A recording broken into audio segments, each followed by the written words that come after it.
Hello tout le monde! Eh oui, c'est moi Maïmouna, mais je sais que tu me connais déjà. Voici un épisode spécial Convention Boutithérapie 2020.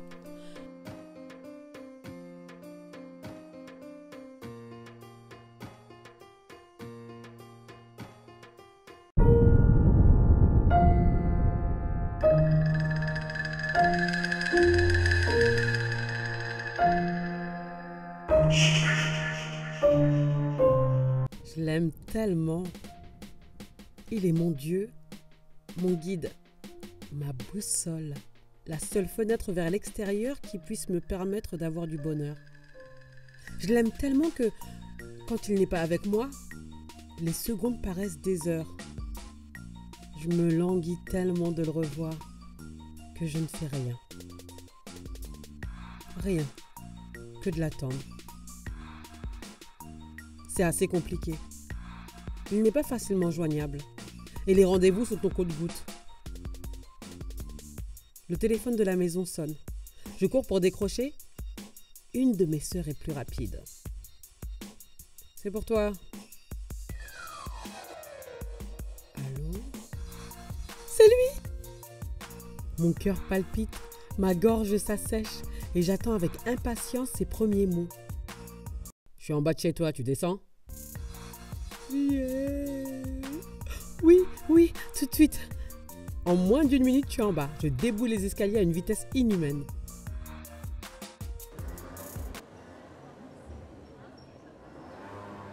Il y a beaucoup de monde dehors. Des gars de la cité, des filles d'un autre quartier que j'aime pas, des enfants qui jouent. Mais je ne suis attirée que par lui. Je fonce sur lui pour l'embrasser discrètement. Grosse claque dans ma gueule. Je vois des étoiles et reste bouche bée. T'as fait quoi hier? Quoi? Bah rien. Autre grosse tarte dans ma gueule. Rien. T'es sûr? Bah oui. Et t'étais pas en soirée par hasard? Bah oui, j'étais avec mes sœurs, mais tu le savais. Et qu'est-ce que tu faisais là-bas? Bah... danser? Autre grosse baffe dans ma gueule. Voilà. Comment l'homme de ma vie peut-il me faire ça? Me frapper? Moi? Il disait m'aimer parce que j'étais une femme forte et il me frappe?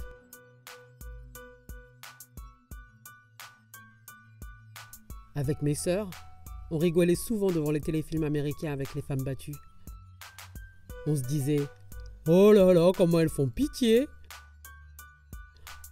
Elle pourrait se défendre quand même. Moi, un mec me fait ça, je le tue. Espèce de faible. Pour nous, c'était humiliant de se faire frapper par son homme. Elle aurait dû mieux le choisir. On sait quand un homme est comme ça. La honte. Quelle conne. Elle a dû le chercher quelque part. Il a bien orchestré ça pour que tout le monde puisse voir qui est l'homme. L'homme de quoi? C'est lui qui doit le savoir. Parce que ce sont ces gens, ses potes en particulier, qui sont allés lui raconter comment j'ai dansé avec un mec à la soirée de la veille. Oui, danser. Danser. Pourtant c'est lui l'un des premiers à m'avoir appris à danser comme ça. Face à face, collé serré, avec des mouvements de hanches suggestifs, les cuisses qui s'entremêlent, les sexes qui se frôlent. Un bon moment à partager. Mais c'est clair que pour moi, ça ne reste que de la danse, rien de plus.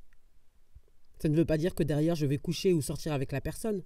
Ça ne veut pas dire que derrière, je vais repartir avec son numéro de téléphone. Ça ne veut pas dire que je suis amoureuse de la personne. C'est comme de danser un slow. mais en plus langoureux et beaucoup plus haute. Mais la limite est bien claire pour moi.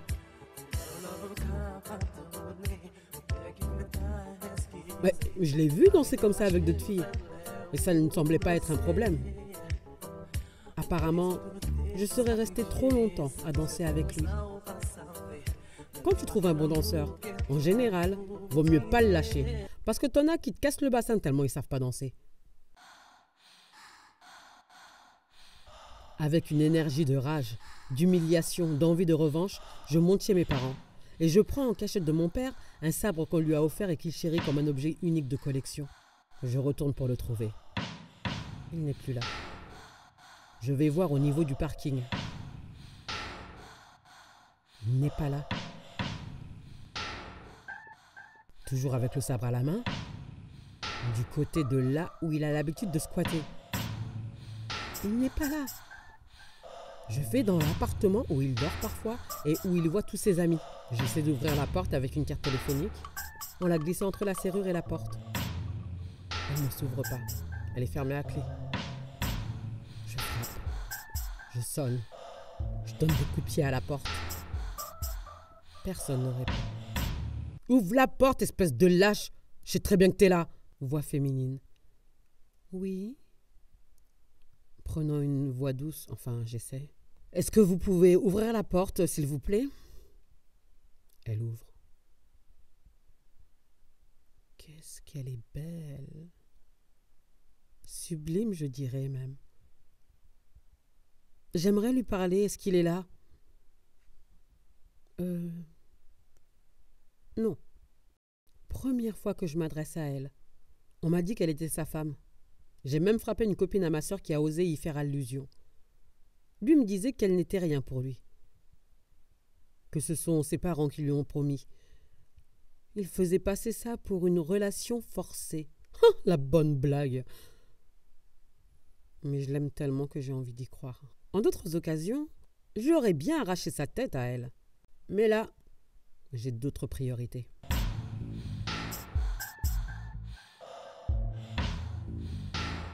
Je repars avec une rage encore plus énorme. Ma sœur essaie de me dissuader de faire une connerie et me rappelle que si mon père se rend compte que je lui ai pris son sabre, il va me tuer. Et je décide d'aller échanger le sabre contre quelque chose de plus discret. Mon père. Tout va bien? Oui, oui. Cette rage est toujours là. Je redescends avec un couteau de cuisine, pointu et tranchant, que je glisse dans ma manche. Et je le vois, près de l'arrêt du bus. Dans ma tête, les mots se bousculent. Espèce de sous-merde, ta mère. Je vais te faire la peau, enculé de ta race. Je suis porté par une énergie de malade. Mes jambes marchent toutes seules. Il est enfin là. Je vais le crever, ce connard. J'arrive devant lui. Tu m'as fait quoi tout à l'heure? Il prend sa voix de lover. Écoute, Doudou. Je pense que j'ai un peu exagéré. Mais c'est pas du tout ce qui était prévu. On devait s'engueuler, là. Non, mais ça va pas du tout, hein. Tu crois que tu peux me frapper comme ça et qu'il va rien t'arriver? Je laisse dépasser le couteau en dehors de ma manche et le dirige vers sa poitrine. Il avait déjà reçu une balle à ce niveau-là. Je me dis que moi, je le raterai pas. Silence. Le temps est suspendu. Il y a du monde autour de nous. Je pense que personne ne se rend compte de ce qu'il se passe, à part ma sœur qui essaie de me dissuader. Mais j'entends rien. Que du silence. Vas-y. Si c'est ce que tu veux faire, fais-le. Je ne mérite que ça. Dans ma tête. Putain, mais ferme ta grosse gueule de merde. Si je dois le faire, c'est moi qui le décide. C'est pas à toi de me le dire. T'as pas le droit de me voler ça aussi. J'arme tout de même mon bras. Je ne suis pas sûre que tu vas pouvoir supporter la prison. Non, je ne pense pas. Mais vas-y, vas-y. Toujours avec sa voix douce de merde. Mais c'est vrai, il y a plein de témoins. Je n'ai pas du tout pensé à ce qui allait se passer après. Il n'y a que cette action qui m'intéresse. Me venger. Lui faire payer pour l'humiliation qu'il m'a fait subir devant tout le monde. En me traitant comme une moins que rien, devant tout le monde. Mes amis, mes ennemis, les gens qui se foutent déjà de ma gueule et qui n'attendent que la première occasion pour le faire ouvertement. La honte est quelque chose qui peut tuer. Je m'en fous de la prison. Mais c'est comment en fait, la prison? Eh mais vas-y, c'est bon, c'est pas le sujet là. Bon, j'essaie de me raccrocher à la rage que j'avais juste avant, qui a l'air de s'échapper malgré moi. On ne se lâche pas du regard, comme lors d'un duel. Je prends mon souffle. Mon courage à deux mains et arme de nouveau mon bras pour de bon. Hé, tonton! Son neveu qui s'amène et qui veut lui sauter dans les bras. Attends, j'arrive, je finis un truc et j'arrive. Ça m'a achevé. Direction la maison pour y déposer le couteau, en pleurant comme une merde. Il n'arrête pas de m'appeler, pour s'excuser, m'envoyer des fleurs, pour me dire qu'il ne recommencera plus, supplier mes sœurs pour que je veuille bien lui reparler. Je tiens une semaine. Il me dit que je suis la femme de sa vie, qu'il ne peut pas vivre sans moi, que je suis la plus importante chose de sa vie, blablabli, blablabla. Mais c'est doux à l'oreille, hein? C'est agréable. On se laisse emporter et on oublie et tout redevient comme avant.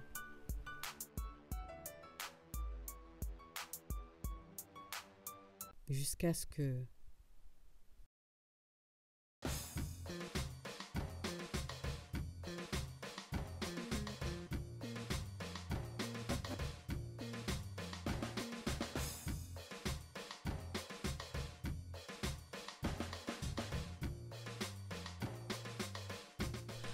Un épisode court car durant toute cette semaine, vous pouvez retrouver le challenge Bouti Thérapie. Vous pouvez retrouver les cours et les stages en ligne de Bouti Thérapie avec moi-même ou les différentes instructrices. Je vous encourage à découvrir le programme de la convention Bouti Thérapie 2020 et à nous rejoindre au plus vite. Je vous embrasse et vous souhaite une très bonne soirée et à très bientôt.